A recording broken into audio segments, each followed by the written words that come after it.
Today's lesson, we are going to work on solving word problems by making sense of the problems and keep working on them if you get stuck. So we're really looking at that making sense and persevering through problems. We're also going to be looking at using models for our mathematical thinking. We're going to be very precise with our look if we look at mathematical practice 6, and then we're going to be looking for patterns within our problems. So the first problem that we have is Sam is packing gift boxes with apples, oranges, and plums. For every apple, he packs 3 plums and 5 oranges. If a gift box contains 4 apples, how many oranges and plums are there? So again, nice visual representation of this. I can create a model to represent each one of these. And when I create the model to represent each one of these, right now the value is going to be 1.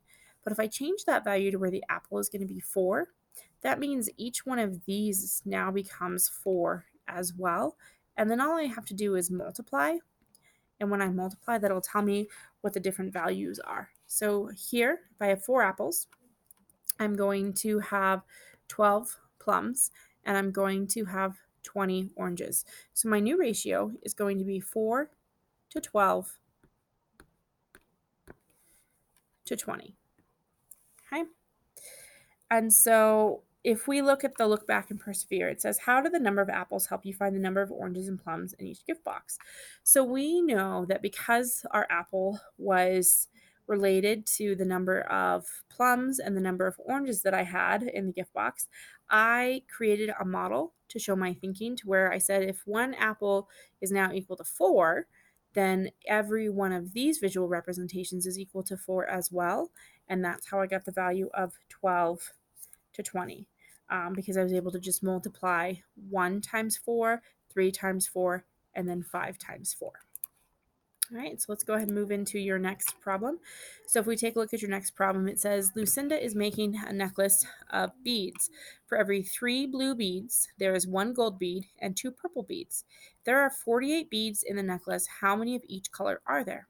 Okay, so again, what do I need to do to solve this problem? We're really making sense of it. So we look at what our ratio is going to be. So when we look at our ratio is going to be 3 blue beads to 1 gold bead to 2 purple beads.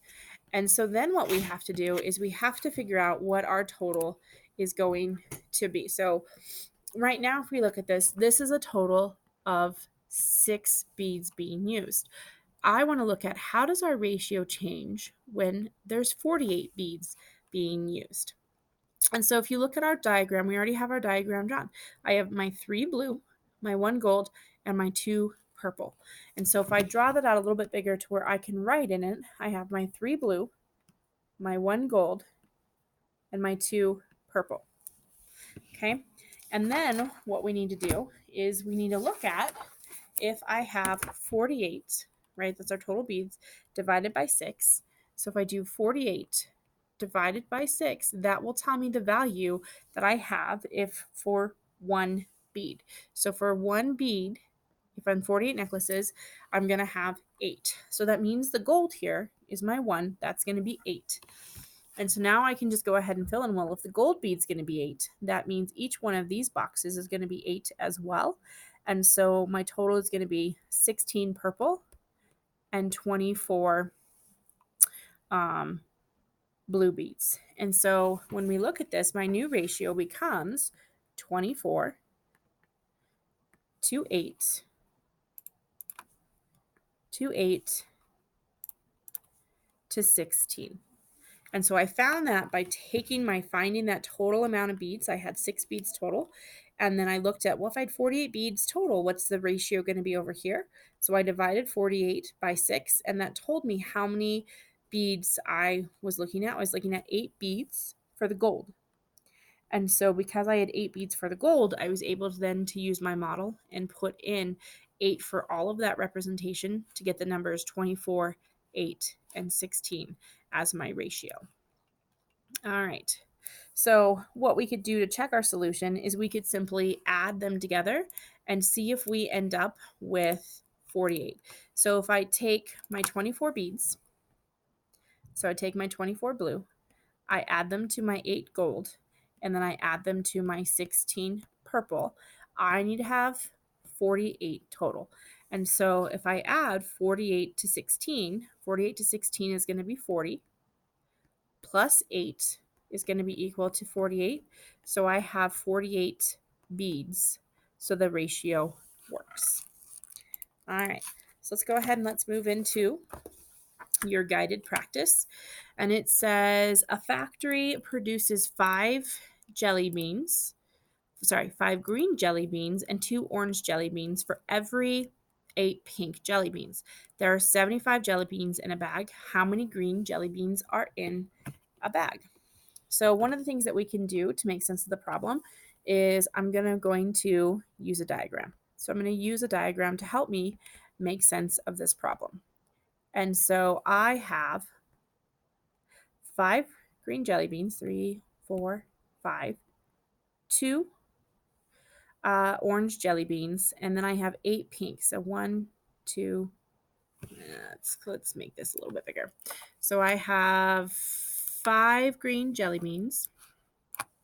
So 1, 2, 3, 4, 5. I have 2, and then I have 8. 1, 2, 3, 4, 5, 6, 7. I'm gonna come over here. 8. Okay. And I need to see with my ratio of 5 to 2 to 8, how many that is total. So if I add those together, 2 plus 8 is going to be 10, plus 5 is going to be 15. So for that ratio, I have 15 beans total. So I'm going to take 75 and I'm going to divide it by 15. And when I take 75 and I divide it by 15, each one of those boxes that I created is going to be worth 5. So I'm going to put 5 in each one of those boxes. So again, I'm modeling that thinking. I'm going to put 5 in each one of those boxes, and that will give me my new ratios when I have 75 jelly beans total. So my new ratio is going to be, if I count, 1, 2, 3, 4, 5. So I now have 25 green jelly beans. Okay, so I have 25 green jelly beans to 10 orange jelly beans to 40 pink jelly beans. And then I can check my math by seeing if this adds up to 40. So 25 plus 10 is 35, plus 40 is equal to 75. So that's my ratio, 25 to 10 to 40. Again, I used that model to help me, but I found it by finding the total of jelly beans of this ratio, dividing the total of jelly beans for this ratio, which was 5, and then using that within my model. So you're going to do the same thing. You are going to do problems 3 through 8, where you're looking at your jelly beans, or not jelly beans, sorry, you're looking at vacation ratios here. And then on your next page, you're going to be looking at miles per gallon. And so miles per gallon is going to be the back side of the problem.